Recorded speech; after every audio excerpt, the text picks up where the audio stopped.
Hi everyone, we are still working with the continuous uniform random variable. We're going to do another part of the example we've been working on. Now, as a reminder, we have previously introduced just the general concept of a continuous uniform random variable and some properties of. Then we looked at some more advanced properties and its relationship to a CDF and other variables, and specifically how CDFs in general can be thought of a continuous uniform random variable. And that lets us go from CDF of any distribution to a uniform random variable, and a uniform random variable can be used to generate a random variable of any distribution. Now, um, we saw a little bit of this in action with our first example where we were trying to find where we had percentiles in mind and we wanted to find the values that correspond to this percentiles. We only did it with two values and then we did it with 33. And this sort of process will help make sure that the values we are tracing back through the CDF function are distributed according to the distribution we think we're getting. And so this first part was more of an example of the intuition and the thought process behind what we're doing. And this next part is to show it more mathematically. So we're going to verify that this transformation process really does generate the same CDF as X. First, let's figure out this transformation. So you're starting with a random variable u and you're applying the inverse function of some objective CDF. So we have the CDF in mind, and for some reason, we cannot generate data from the CDF of X. Like we don't have our computer, but we have a hat with numbers between 0 and 100 in it. So we're trying to generate X in that way. So that's the thought process here. Okay. So first off, we need this inverse function. And we did that in a previous video, but we'll do it again real quick. We're setting u equal to f of x. And then we are solving for x. So the f of x function looks like 1 minus e to the power of negative x. I'm going to rearrange a little bit. I have e to the power of negative x on the left. I'm adding that to both sides. 1 minus u. Taking the log of both sides. Now for statisticians, log means natural log. It's a thing. We rarely ever mean base 10. And we're going to have this is negative x. Multiply both sides by negative, and we have x minus natural log of 1 minus u.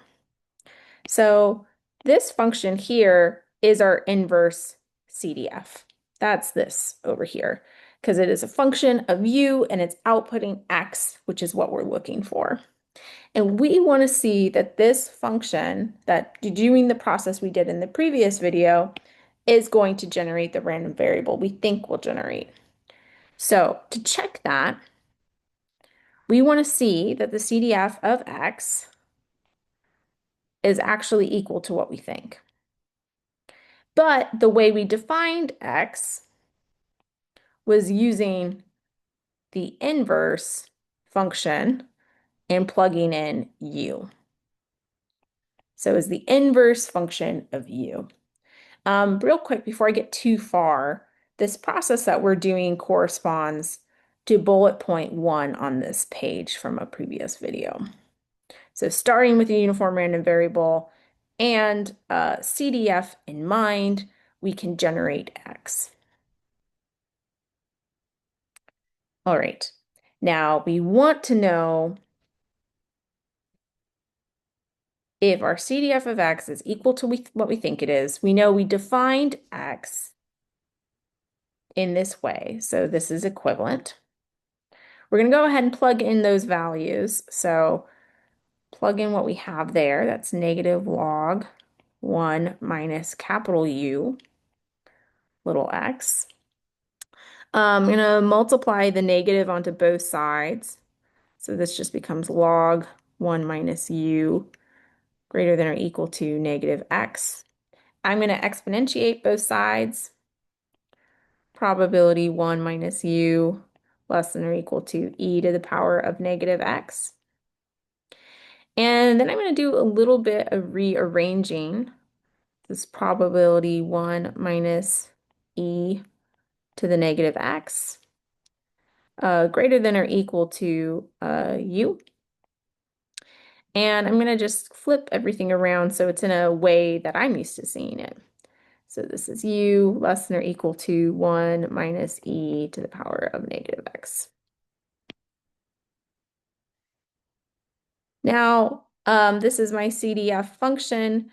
How I can check this is I can look at this probability. Now, just as a reminder, our PDF looks like a box. And I want to find this probability. And so I'm going from the lower bound, which is 0 in this case, and it goes up to 1.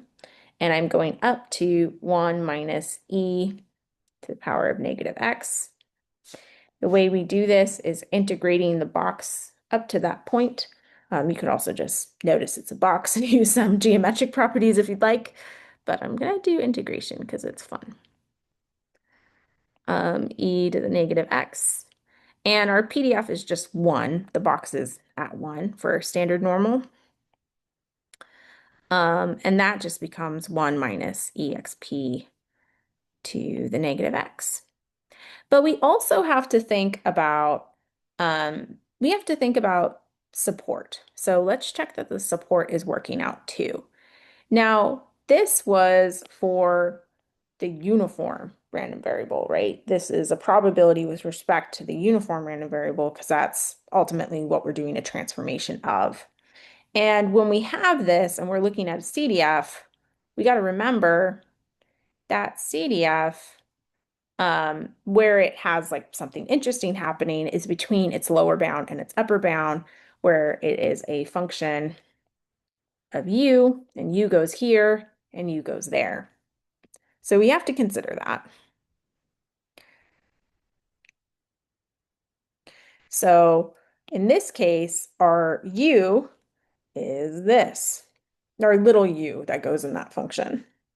Our a and b is 0 and 1, and our little u is 1 minus e negative x less than or equal to 1.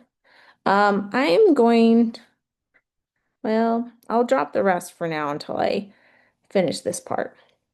Let's rearrange this so we don't have to think too much about it.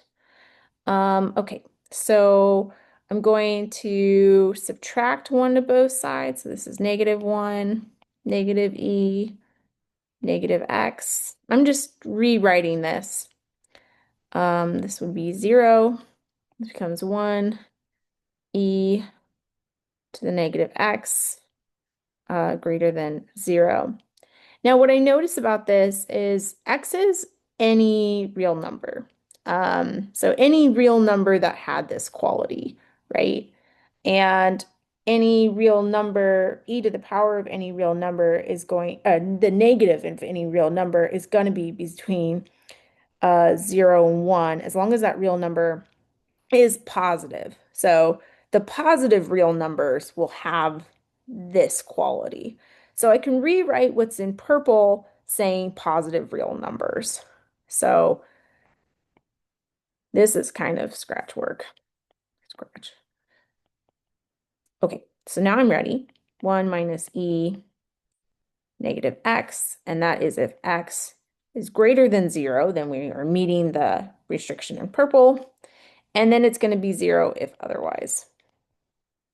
So we did get the CDF we were hoping for. So that's how we can show mathematically that what we are doing is all going to work out.